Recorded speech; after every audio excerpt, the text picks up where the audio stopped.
Okay, so let's begin with class 12 ray optics. Last topics बचे हुए हैं और आखिरी टॉपिक में हमें डिस्कशन करना है अबाउट द ऑप्टिकल इंस्ट्रूमेंट।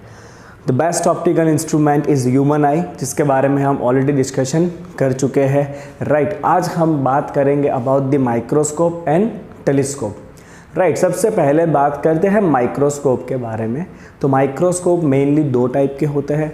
एक होता है simple microscope, that is a normal magnifying glass जो आप यूज़ करते हो, right, that is the simple microscope. And the second one is the compound microscope जो आप लेबोरेटरी में यूज़ करते हो, जहाँ पे दो लेंस होते हैं, एक ऊपर और एक ऐसे नीचे।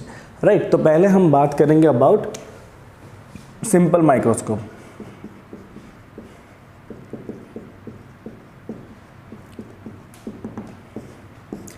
राइट, चलिए सिंपल माइक्रोस्कोप क्या होता है। तो सिंपल माइक्रोस्कोप नॉर्मली एक कॉन्वर्जिंग मतलब के कॉन्वेक्स लेंस होता है of a small focal length.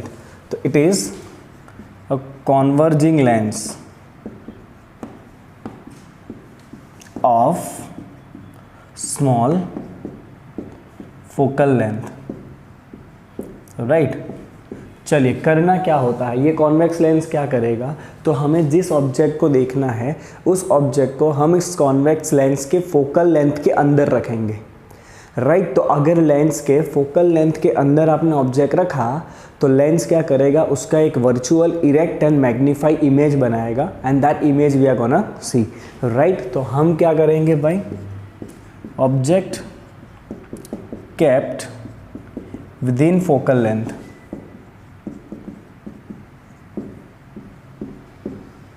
तो लेंस क्या करेगा, this lens will create virtual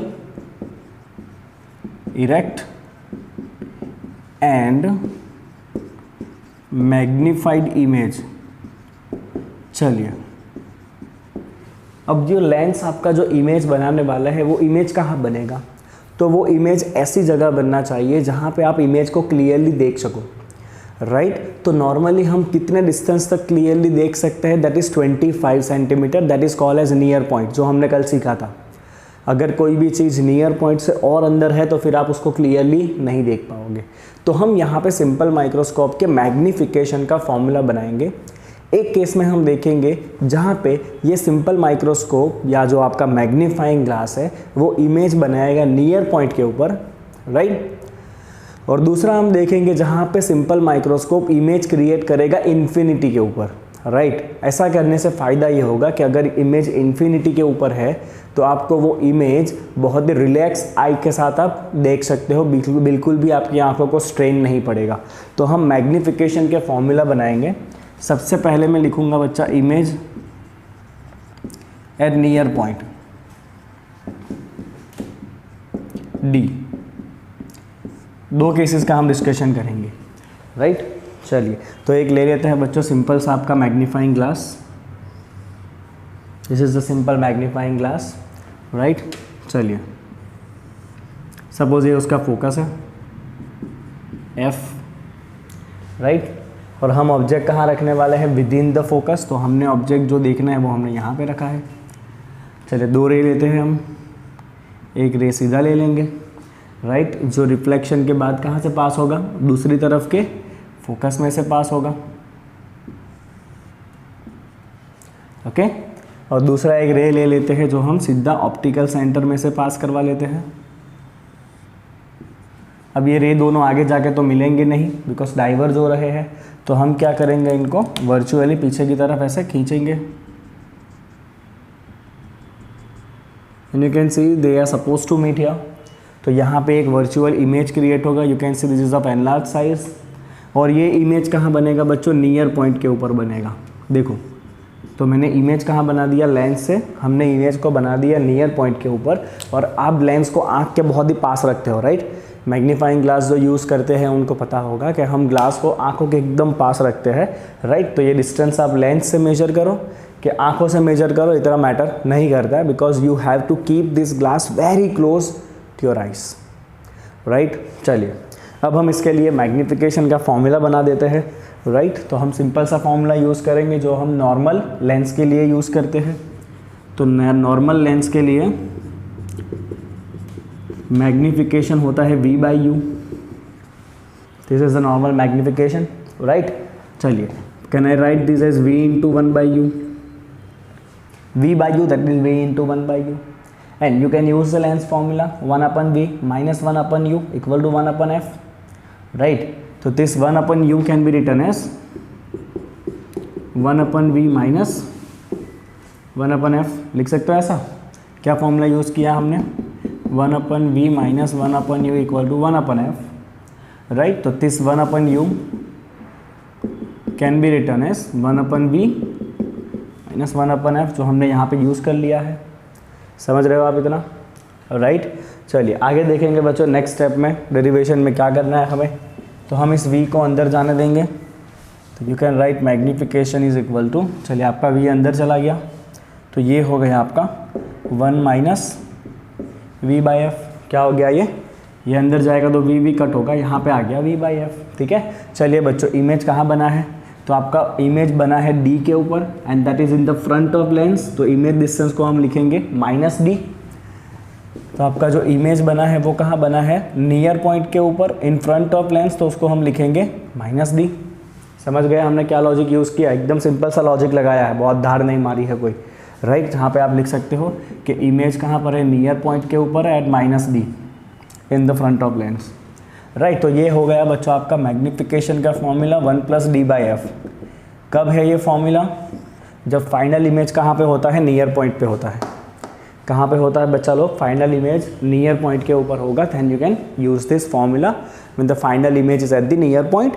तो मैग्निफिकेशन होता है 1 प्लस डी बाई एफ। अब प्रॉब्लम ये है कि अगर फाइनल इमेज नियर पॉइंट के ऊपर है ना, तो आपको उसको देखने के लिए थोड़ा सा स्ट्रेस लगेगा, राइट। तो मैं यहाँ पे लिखूँगा eyes gets stressed to see image at near point। तो फिर क्या करेंगे, तो हम जाएंगे बच्चों सेकंड केस के ऊपर, जहाँ पे हम इमेज रखेंगे इन्फिनिटी पे, इमेज एट इन्फिनिटी। अगर इमेज इन्फिनिटी के ऊपर बना, अगर इमेज इन्फिनिटी के ऊपर बना, तो आँख एकदम रिलैक्स रह के उस इमेज को देख पाएगा। आपको पता होगा जितना दूर का आपको देखना होता है ना, उतना आप रिलैक्स रह के देख सकते हो। जैसे जैसे पास की चीज़ों को देखना पड़ता है ना, थोड़ा सा स्ट्रेस लगता है आँखों को, राइट। तो that is why we require कि अब इमेज कहाँ बना देते हैं, इन्फिनिटी पे बनाते हैं। चलिए यहाँ पे मैग्निफिकेशन क्या होता है, मेरी बात ध्यान से समझिएगा, राइट। तो इस पर्टिकुलर केस में आपको एंगुलर मैग्निफिकेशन मिलेगा, राइट। पहले इमेज इन्फिनिटी पे क्यों लिया हमने, so image at infinity can be seen with least stress।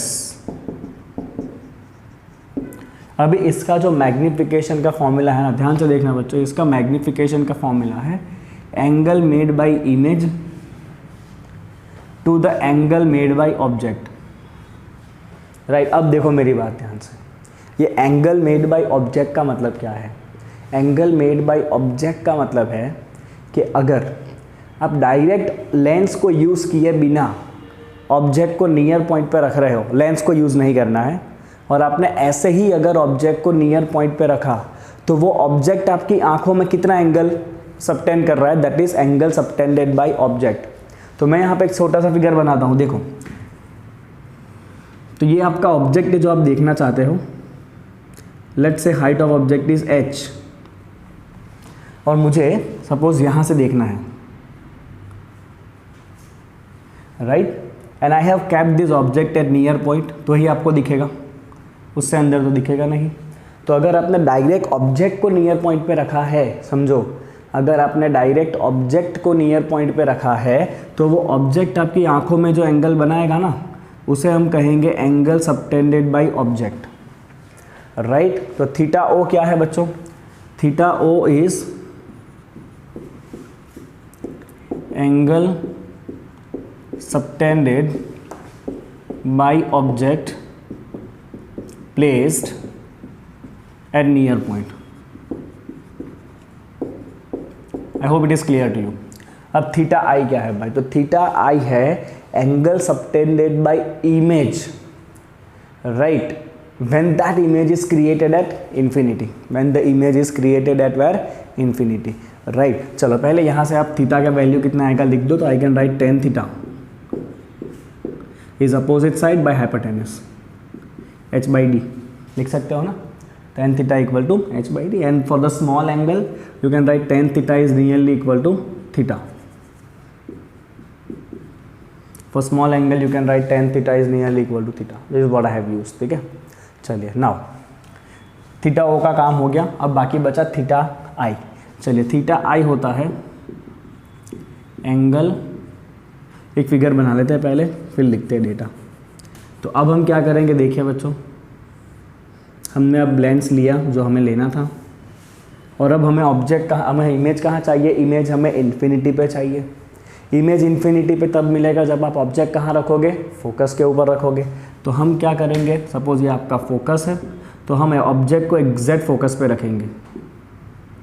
कहाँ रखेंगे हम ऑब्जेक्ट को, फोकस के ऊपर, राइट। चलो दो रेज लेंगे हम, एक पैरेलल जो यहाँ पे अपोजिट साइड में फोकस से निकलेगा, और दूसरा रे आप ले लोगे कुछ इस तरह से। आप देख सकते हो दोनों रे पैरेलल जा रहे हैं, मिलने वाले तो है नहीं, पीछे भी अगर खींचोगे तो इन्फिनिटी पे जाके मिलेंगे, है कि नहीं, राइट। तो यहाँ पे अब जो एंगल सबटेंड हुआ ना, दिस एंगल, अब आपका इमेज कहीं पे इधर बनेगा बहुत दूर, तो वो इमेज कितना एंगल सबटेंड कर रहा है, तो इमेज यहाँ पे एंगल सबटेंड कर रहा है, that is theta I. Image जो एंगल सबटेंड करेगा दैट इज थीटा आई, समझ रहे हो आप, आई hope it is very very very clear, right. Okay, suppose आपका इमेज यहाँ बना है, तो वो इमेज कितना एंगल सबटेंड कर रहा है, that is theta i, fine. चलो this is the object only, this is the height of object h, this is the height of object h. Now I can see कि tan theta I is equal to H by F o, because ये क्या है, आपने object को कहाँ रखा है, focus पे रखा है, तो you can directly use that tan theta I equal to H by F O. Okay, तो चलो मैं यहाँ पे थीटा आई के बारे में लिखना चाहता तो हूँ, but I don't have enough space. तो एक काम करिए, फटाफट इसको थोड़ा स्क्रीनशॉट ले लीजिए ताकि हम आगे देखें, right. This is all about the simple microscope. हाँ, चलिए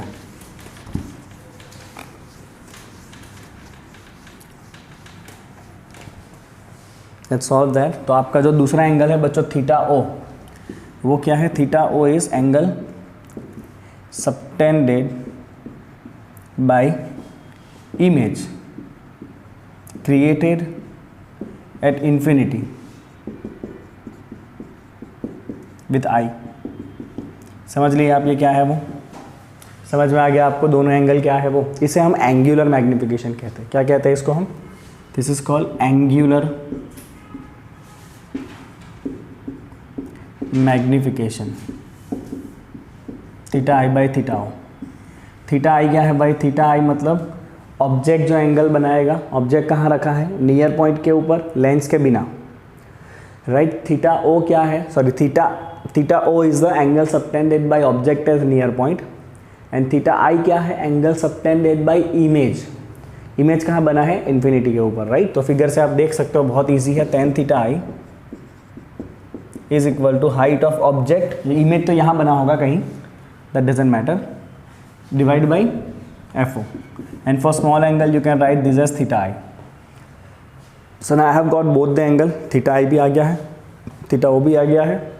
लेट्स पुट इट हियर, रख देते हैं यहाँ पे, तो you will get the formula for the magnification, right. I hope कि आपका ये बोर्ड हो चुका है complete.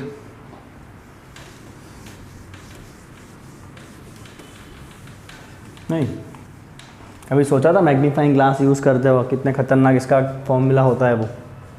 Okay, so now angular magnification is theta I by theta O. Theta I ये रहा H by F O, and theta O कहाँ गया, ये रहा, theta O is H by D, H H cancel, तो it is D by F O, right. तो अगर आपका इमेज इन्फिनिटी पे बनता है ना, तो मैग्निफिकेशन डी बाई एफ होता है। क्या होता है, मैग्निफिकेशन डी बाई एफ होता है। और अगर आपका इमेज नियर पॉइंट पे बना है तो magnification 1 plus D by F होगा, तो आपको एक जितना मैग्निफिकेशन खाली ज़्यादा मिलेगा, राइट। बट आंखों को स्ट्रेस लगेगा यहाँ पे, और यहाँ पे एक जितना मैग्नीफिकेशन कम मिलेगा, बट थोड़ा आँख आपकी रिलैक्स रहेगी, आप इजीली इमेज को देख पाओगे। तो याद रहेंगे फॉर्मूला, सिंपल माइक्रोस्कोप मैग्नीफिकेशन अगर ऑब्जेक्ट नियर पॉइंट पे है, सॉरी इमेज अगर नियर पॉइंट पे है तो मैग्नीफिकेशन 1 + d/f। इमेज अगर इन्फिनिटी पे है तो मैग्नीफिकेशन खाली d/f, मैंने FO लिखा, you can right F also, ठीक है। चलिए अब यहाँ पे आप सिंपल माइक्रोस्कोप से मैक्सिमम मैग्नीफिकेशन 9 या 10 ला सकते हो। क्यों? क्योंकि अगर उससे ज़्यादा मैग्नीफिकेशन आपको लाना है ना, तो आपको ऐसा लेंस यूज़ करना पड़ेगा जिसका फोकल लेंथ बहुत ही कम हो, राइट। और इतना कम फोकल लेंथ वाला लेंस इतना जनरली अवेलेबल होता नहीं है, राइट। तो यहाँ पे सिंपल माइक्रोस्कोप से maximum magnification you can achieve up to 9 to 10। maximum magnification of 9 to 10 can be achieved, because after that for large magnification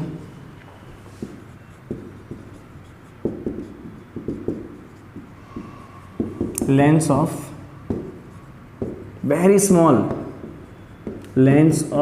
small focal length must be used, which is not easily available।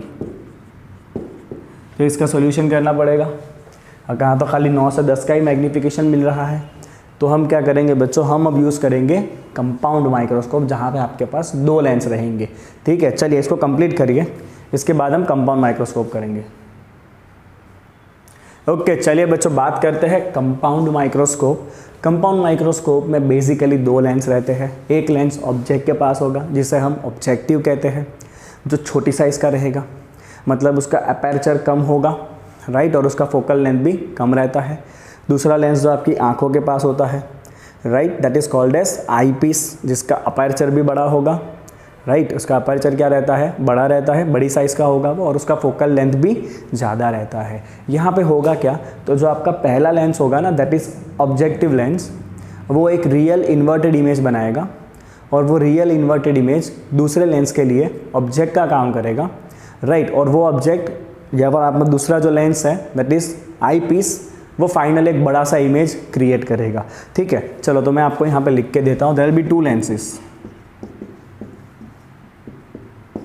एक होता है objective which of a small aperture and small focal length,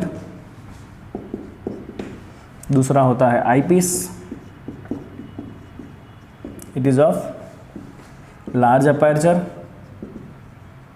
and large focal length, right. तो there are basically 2 lenses, ठीक है। एक आपका objective lens है, दूसरा आपका आई पीस है। चलो अब यहाँ पे क्या होगा मैं सिंपल एक स्टेटमेंट लिखूंगा। ऑब्जेक्टिव लेंस क्या करेगा, objective lens will create real inverted and magnified image of an object, magnified image of an object within, कहाँ बनाएगा ये, within focus of I piece. मैं अभी एक फिगर बनाऊंगा तो आपका सारा लॉजिक क्लियर हो जाएगा। It will form the image within the focus of I piece, और आई पीस क्या करेगा, which behave as simple microscope. Eyepiece will behave as a simple microscope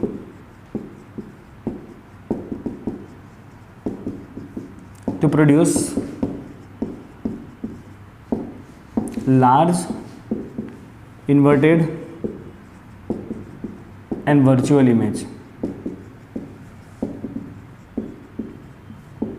large inverted and virtual image. चलिए तो यहाँ पे आपको एक figure बना के दे दूंगा मैं, ताकि आपका लॉजिक क्लियर हो जाए। तो सबसे पहले एक लेंस लेंगे हम, दिस इज ऑब्जेक्टिव,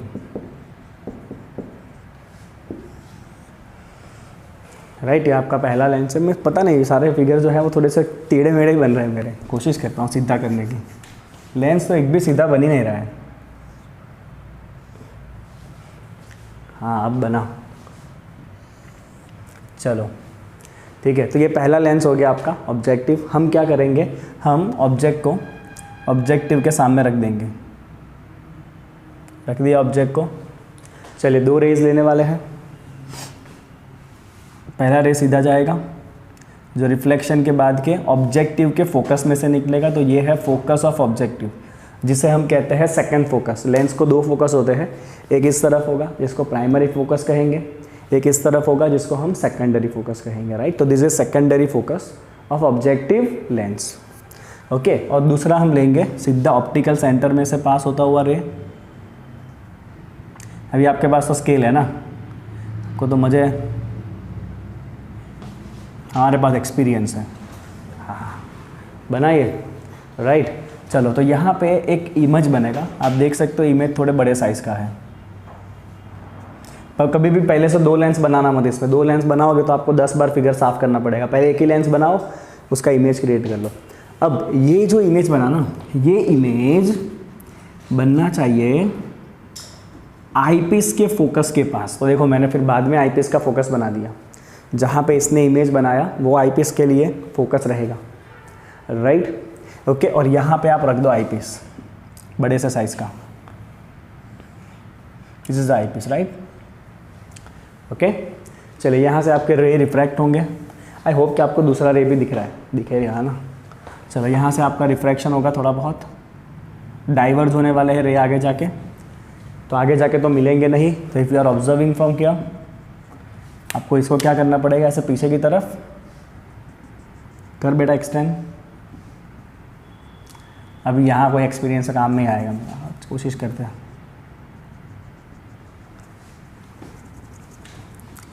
कोशिश चलेगा, राइट। तो यहाँ पे आपका फाइनल इमेज बना। अब फाइनल इमेज बच्चा डिपेंड करता है, या तो आप फाइनल इमेज नियर पॉइंट पे बनाओ, या तो आप फाइनल इमेज को नियर पॉइंट पे बनाओ, या तो फिर आप फाइनल इमेज इन्फिनिटी पे बनाओ। बिकॉज इसको तो बिहेव करना है एज अ सिंपल माइक्रोस्कोप। आप सोचो, आपने सिंपल माइक्रोस्कोप में क्या किया, ऑब्जेक्ट लिया, उसको लेंस के फोकस के अंदर रखा, तो इसके लिए ऑब्जेक्ट ये रहा, आई पीस के लिए ऑब्जेक्ट ये रहा जो ऑलरेडी फोकस के अंदर है। तो आई पीस तो सिंपल माइक्रोस्कोप की तरह ही बिहेव करेगा। तो this is your eye piece, and this has to behave as simple microscope.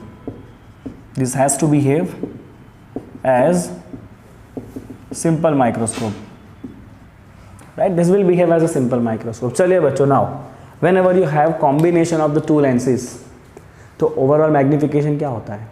Overall magnification होता है आपका magnification produced by the first lens into magnification produced by the second lens, है कि नहीं? तो यहाँ पे ओवरऑल मैग्नीफिकेशन में आपको पहले इसका मैग्नीफिकेशन निकालना पड़ेगा, और फिर इसका तो सिंपल माइक्रोस्कोप है, तो सिंपल माइक्रोस्कोप के मैग्नीफिकेशन के फॉर्मूला हमने जस्ट निकाले, अभी वो हम डायरेक्ट यूज़ करेंगे। तो इसके लिए आपके पास मैग्नीफिकेशन ऑफ आईपीस के 2 फॉर्मूला रहेंगे, या तो आप 1 + d/f यूज़ करो, कब, when the object image at near point. अगर इमेज नियर पॉइंट पे हुआ तो आप ये फॉर्मूला यूज़ करोगे, है ना। और अगर इमेज इन्फिनिटी पे हुआ तो आप डायरेक्ट फॉर्मूला यूज़ करो d/f। क्यों, कौन सा लेंस है ये, आई पीस है, तो you have to mention eye piece, because यहाँ पे आपके पास 2 लेंस हैं, राइट। ये कब यूज़ करेंगे, when the image is at infinity. I hope you can understand this. I am trying to keep it as simple as possible, right. ये तो आपका सिंपल माइक्रोस्कोप की तरह बिहेव करेगा, तो उसके लिए डायरेक्ट मैग्नीफिकेशन का फॉर्मूला दोनों में से कोई भी एक यूज़ करो as per the given case in the question. इसका मैग्नीफिकेशन आपको निकालना पड़ेगा। तो let's say height of object is h and the height of image जो इसने प्रोड्यूस किया है वो है h dash, right. Let's say this angle is theta, मुझे काम में आएगा इसलिए। तो अगर मैं यहाँ पे ऐसे लाइन ड्रॉ करूँ, तो अगर ये h है तो ये छुटका भी क्या रहना है, h ही रहने वाला है। दिख रहा है आपको, देखा है, हाँ देखा है, बराबर, ठीक है। अब यहाँ पे एक टर्म बच्चों आपको याद रखना है, देखिए। तो ये है आपका FO, है ना, यहाँ से लेके ये distance, this is focal length of objective, okay. और मेरी बात ध्यान से सुनो, that is a term called as tube length. Tube length is the distance between secondary focus of the objective and primary focus of I piece, ये इसका distance, right. तो this is called as tube length L। क्या कहते हैं इसको? Tube length L कहते हैं। तो मैं यहाँ पे स्पेसिफाई कर लूँगा बच्चों ट्यूब लेंथ क्या होता है। ट्यूब लेंथ L होता है distance between secondary focus of objective, distance between secondary focus of objective and primary focus of eyepiece, that is called as tube length L। चलिए अब ये ऑब्जेक्टिव कितना मैग्निफिकेशन क्रिएट करेगा? बहुत सिंपल है। चलो मैग्निफिकेशन बाय ऑब्जेक्टिव,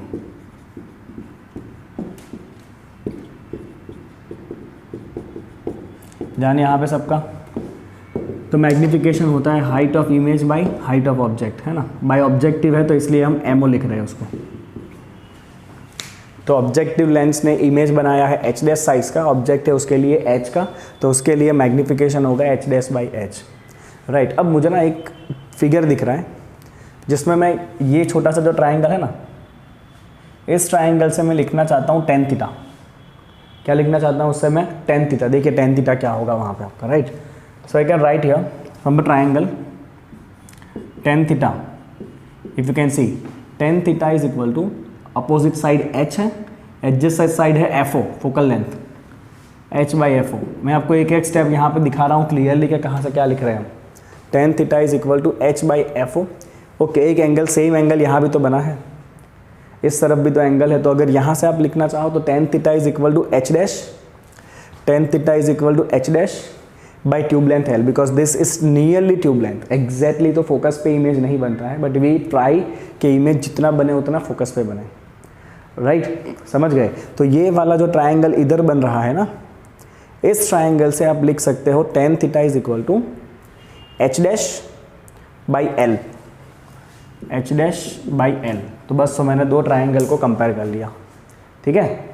चलिए अब यहाँ पे काम खत्म हो गया आपका। आपको जो एच डैश बाई एच चाहिए ना, यूज़ करो। यहाँ से क्या मिलेगा? H dash by H is L by F O, H dash by H. तो आपका ऑब्जेक्टिव लेंस जो मैग्निफिकेशन बना रहा है वो है L by F O. Objective lens कितना मैग्निफिकेशन बनाएगा बच्चों? L by F O. और अब आई पीस आप डिसाइड करो फाइनल इमेज कहाँ पर है, राइट। अगर फाइनल इमेज नियर पॉइंट पे है तो आई पीस के मैग्निफिकेशन का ये फॉर्मूला ले लो और इन दोनों को मल्टीप्लाई कर लो। That will give you the overall magnification. So I will mention the last point. Let's write it here. Overall magnification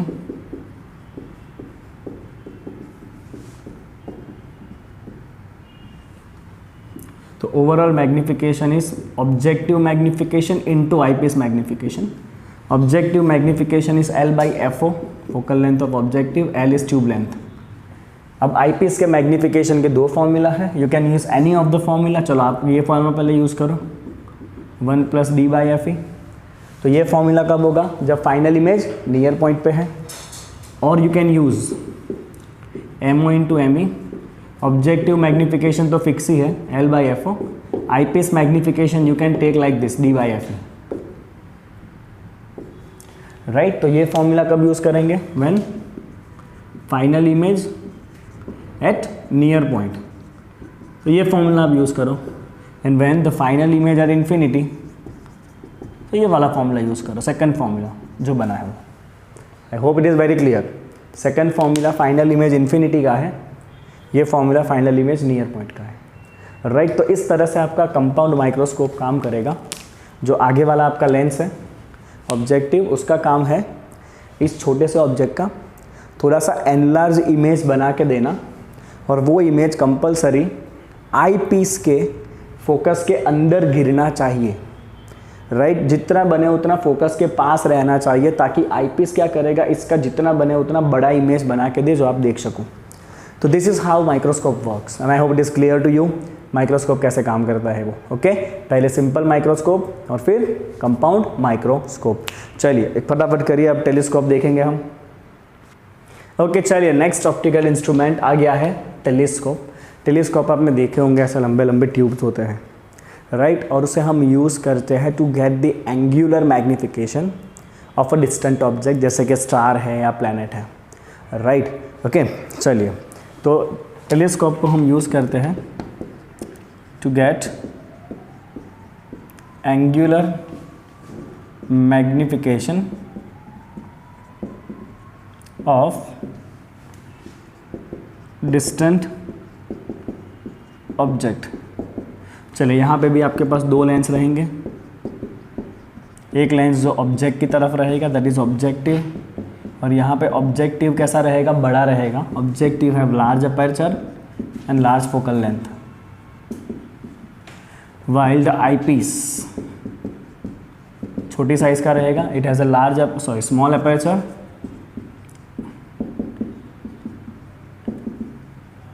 and small focal length, right. चलिए काम कैसे करेगा, एक फिगर से समझ लेते हैं किस तरह से ये काम करेगा और फिर देखेंगे इसका मैग्निफिकेशन का फॉर्मूला, राइट। तो ध्यान सबका यहाँ पे सबसे पहले आप क्या करोगे, एक बड़ा लेंस ले लोगे,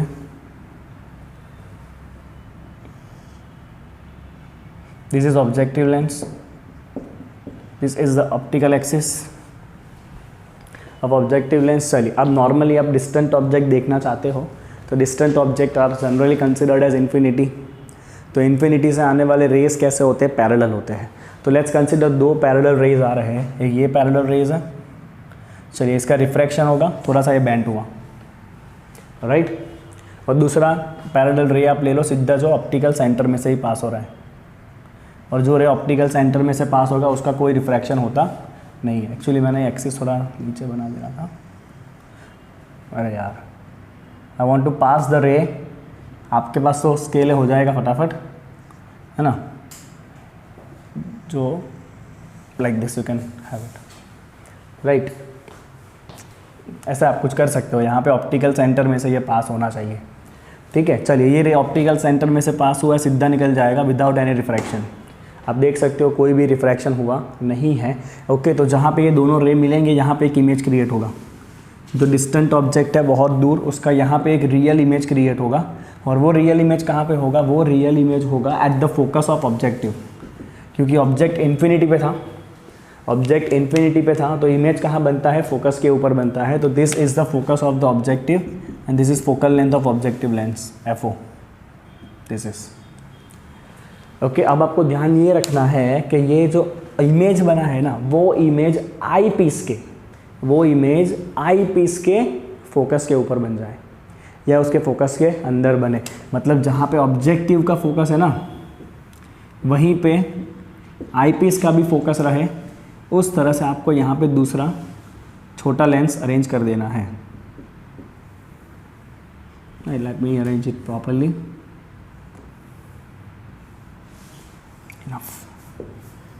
you can see this is of smaller size, right. आप एग्जैक्ट बनाओगे तो इसको आप थोड़ा और बड़ा कर सकते हो, खींच सकते हो नीचे से थोड़ा, लाइक दिस, दिखना चाहिए प्रॉपर फिगर, ओके। तो ये बड़ी साइज़ का है, ये छोटी साइज़ का है, okay.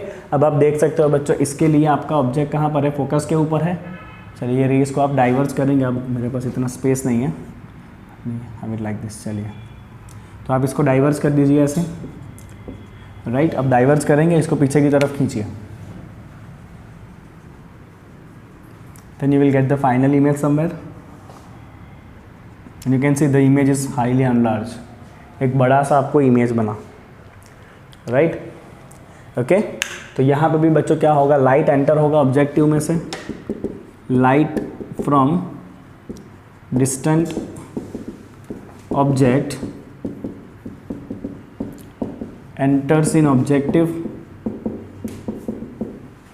light from distant object enters in objective and real inverted and enlarged image is created within the tube at, or you can write exactly near the focus of eyepiece, है ना, near the focus of the eyepiece। और फिर eyepiece क्या करेगा, उसका final एक enlarge image create करेगा, right. eyepiece create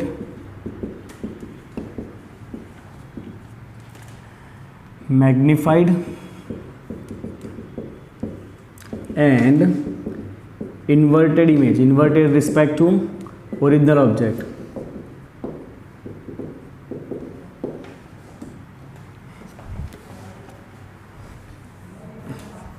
Respect to original object,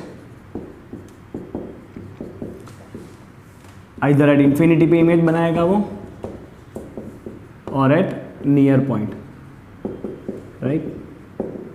You'll get the final image. ठीक है, तो आपने स्टेटमेंट लिख दिया, इसको एक इमेज क्रिएट करना है, right? That is real inverted and large image, जो इसके फोकस के अंदर रहना चाहिए, ताकि ये क्या करेगा, उसका एक फाइनल इमेज आपको बना के देगा, जो ओरिजिनल ऑब्जेक्ट के कंपेयर में तो उल्टा रहने वाला है। ठीक है, चलिए अब आपका मैग्नीफिकेशन का फॉर्मूला क्या होता है यहाँ पे।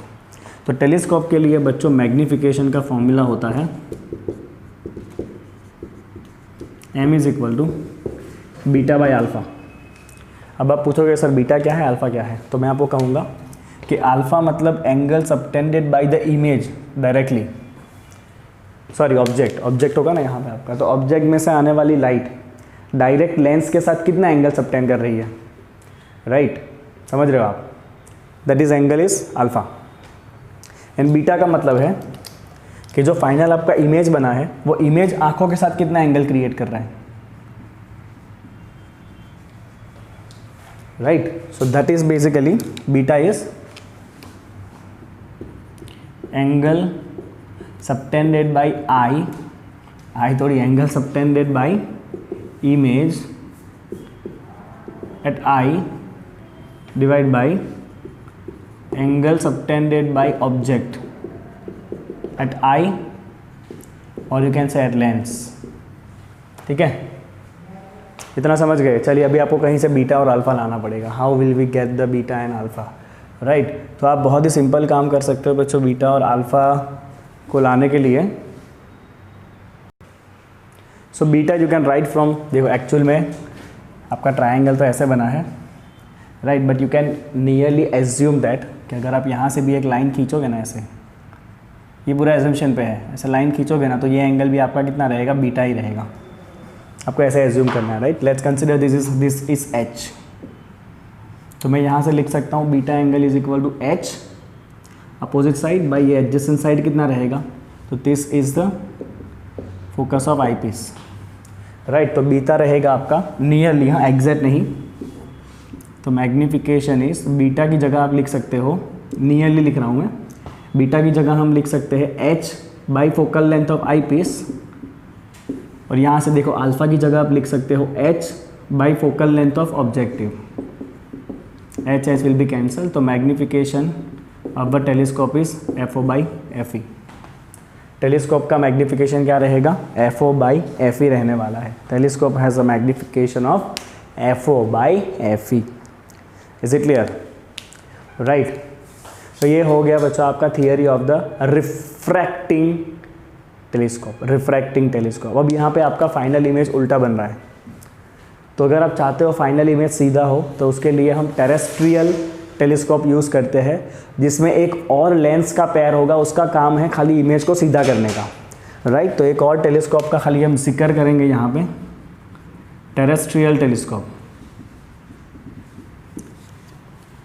This has one more pair of lens to get erect image, to get the erect image, right? That is called as terrestrial telescope। अभी आपको टेक्स्ट बुक के अंदर ना, अभी जो करंटली अलग अलग जगह पे जो मैक्सिमम साइज़ के टेलीस्कोप अवेलेबल है ना, उसका डेटा दिया हुआ है, आपको टेक्स्ट बुक में से वो एक बार देखना है कंपलसरी, ठीक है? चलिए अब हम देखेंगे कि ये रिफ्रैक्टिंग टेलीस्कोप का झंझट क्या है, प्रॉब्लम क्या है।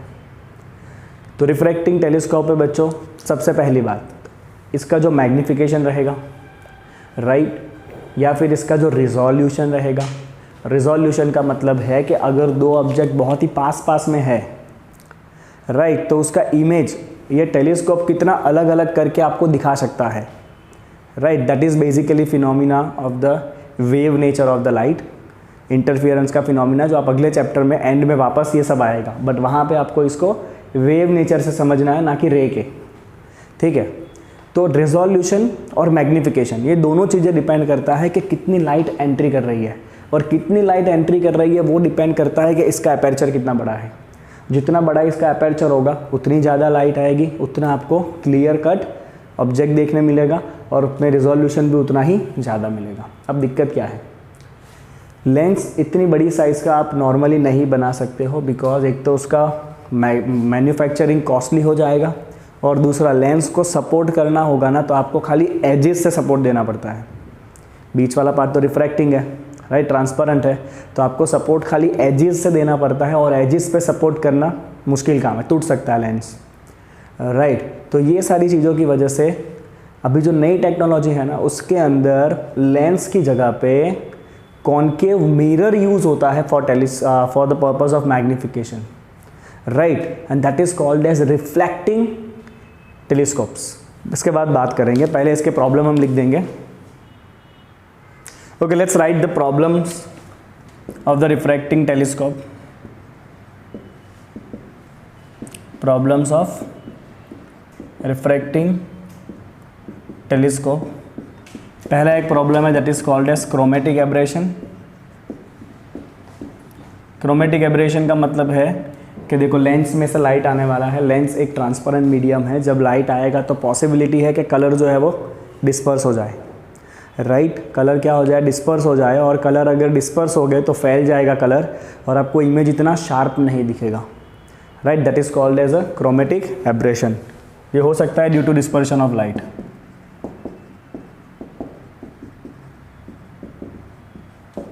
दूसरा होता है स्फेरिकल एब्रेशन।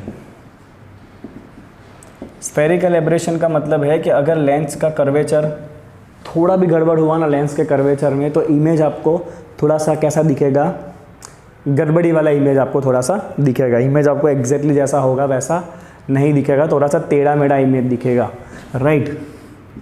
तीसरा, फॉर लार्ज मैग्निफिकेशन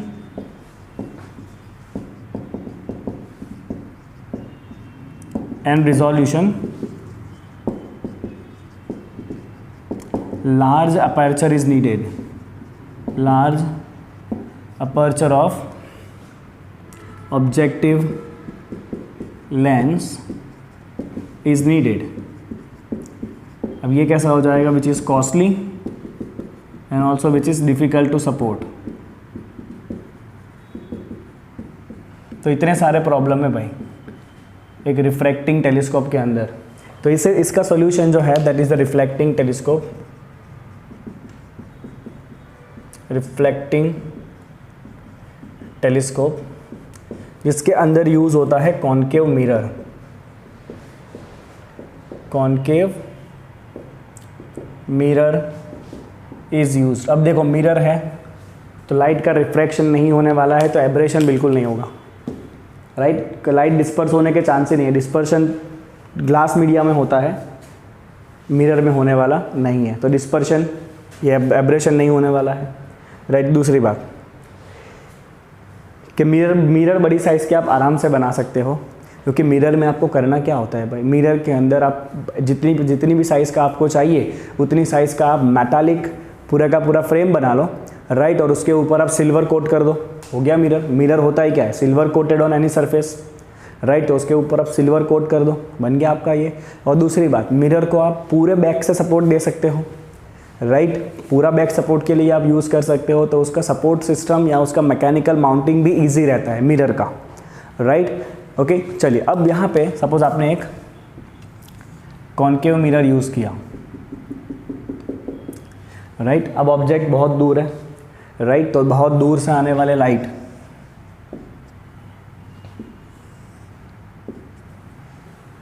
कैसे होगी, पैरेलल होगी, राइट, और ये पैरेलल लाइट रिफ्लेक्शन के बाद कहाँ मिलेगी, फोकस के ऊपर मिलेगी, मतलब आपको फाइनल इमेज यहाँ मिलेगा फोकस के ऊपर। और अगर आपको ऑब्जेक्ट को देखना है ना तो आपको क्या करना पड़ेगा, ये आपका एक ट्यूब रहेगा पूरा ऐसे, दिस इज द ट्यूब,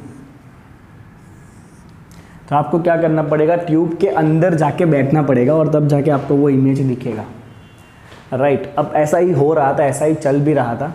फिर एक और साइंटिस्ट आया विच इज़ कैसेग्रेन, राइट। तो कैसेग्रेन ने आइडिया लगाया, कैसेग्रेन ने क्या किया, यहाँ से एक कॉन्वेक्स मिरर रख दिया। क्या किया उसने, यहाँ पे एक कॉन्वेक्स मिरर रख दिया। जैसे उसने कॉन्वेक्स मिरर रखा, व्हाट हैपन, ये लाइट वापस यहाँ से रिफ्लेक्ट और उसने यहाँ पे एक छेद कर दिया, राइट। और यहाँ पे उसने प्रोविज़न कर दिया उसको देखने का। अब क्या होगा, ये लाइट रिफ्लेक्ट होके आई बाहर ऐसे, राइट। समझ आया आपको क्या किया वो, राइट। एक्चुअली में क्या होगा, ये इसको आप पीछे की तरफ खींचोगे ना तो एक वर्चुअल इमेज बनेगा यहाँ पे, और वो इमेज आप यहाँ बैठ के देख सकते हो बाहर से भी।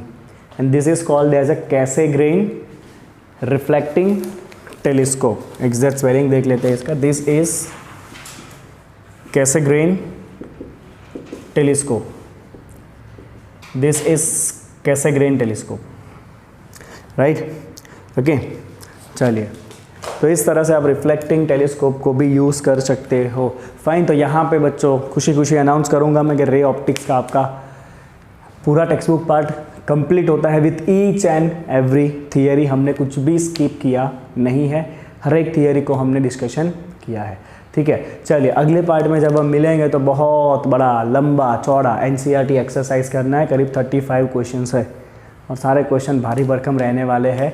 आपको सारे फॉर्मूलाज अच्छे से याद होने चाहिए अगर आपको एक्सरसाइज क्वेश्चन को समझ के करना है तो, ठीक है। चलिए, मिलेंगे वापस अगले क्लास में।